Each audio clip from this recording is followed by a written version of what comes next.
that's okay. So, so let me.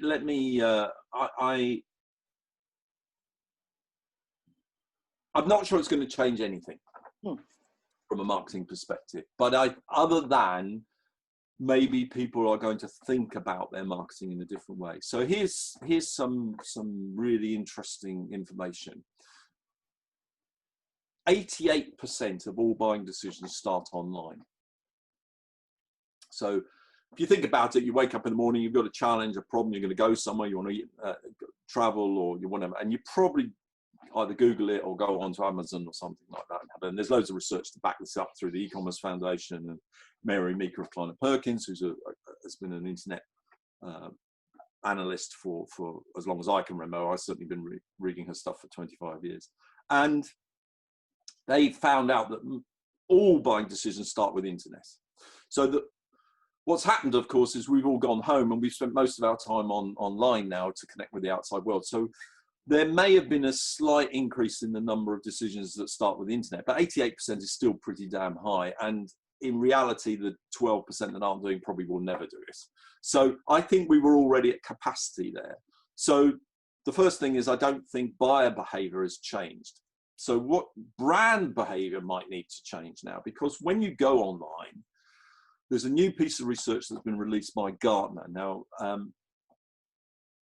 in 2011, there was a book called The Challenger Sale was published by it was a report essentially from an organization called CEB, the Chief Executive Bureau in America, where they researched 26,000 chief executives to say, how does this work? How does buying work? And they discovered that a brand in the online arena should really present itself insightfully. So in other words, what you're trying to do is identify people in organizations who are interested in moving their organization forward. So what you do is you feed them with insight. So what we saw as a result of that and other things was people writing loads of blogs and providing really good information on the internet, so that when you and I go online to make our buying decision, we're confronted with all this advice and this good stuff and everything.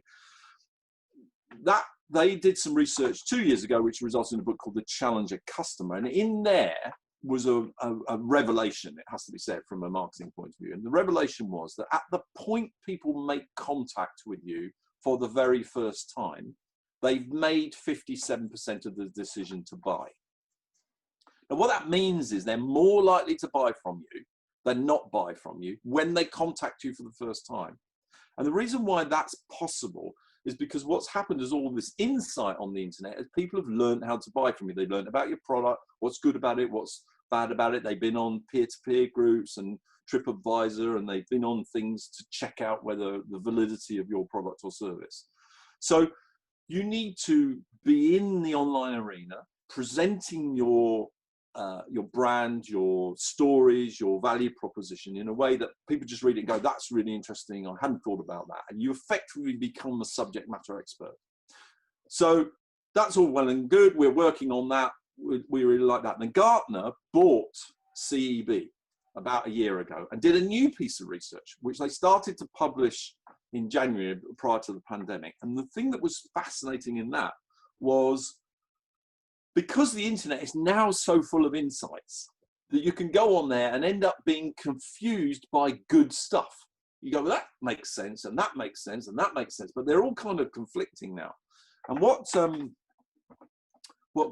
Gartner are now talking about, and I think this really does reflect on the things that I'm doing with my brands now, is people are saying, actually, we need to make sure that we help people make sense of their value propositions. So the people who are really winning out now are the sense makers. This is a Gartner phrase. They're the sense makers. There are people who are helping people understand that the insight over here will work best for them rather than the insight over there. So the experts now are really making haste. So the way brand relationships have changed now is you need to be in the market as a subject matter expert. You need to be helping people understand what they should be doing just for them by listening to their challenges, because they already know those, and then saying, okay, let's build a solution around what you're looking for. using your own products and services to do that. And that's a fundamental shift in marketing strategy.